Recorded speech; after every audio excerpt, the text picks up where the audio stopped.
Welcome back, everybody. It is 6:36. Thank you so much for staying with us. Let's now take a look at some of the leading newspaper headlines this morning. All right, starting with Business Day. Moyane not entitled to lead SARS. That is President Cyril Ramaphosa. You know, he dismissed former President Jacob Zuma's intervention, describing his backing of ex-tax boss as irrelevant, essentially stopping short of telling him to stay out of it. And he's saying that Tom Moyane is not entitled to lead SARS and is conflating his own personal interests with those of the country.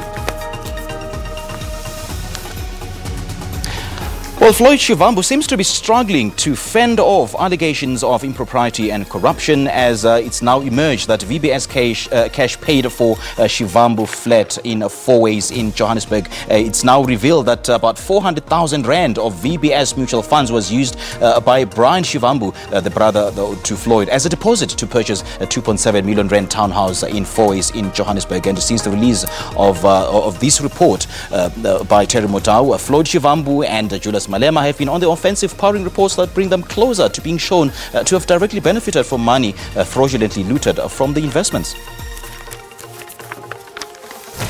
And the Citizen, the People's Race, a grand occasion, a unique brew, horse racing and betting, only part of an unforgettable extravaganza of fun. That's the Gauteng's greatest race, the 2 million rand G-Bets Gauteng Summer Cup being run at the Turffontein tomorrow, and the stage is set for a grand clash between the stables of Cup Kings, Mike de Kock and Geoff Woodruff.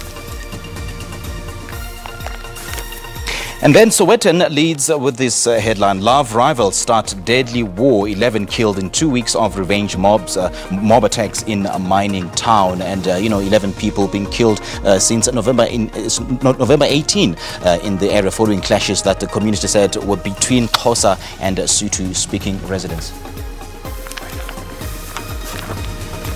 These are some of the headlines that have been making news in some of the country's leading newspapers. Let's now go back to Spesihle with all the latest weather updates.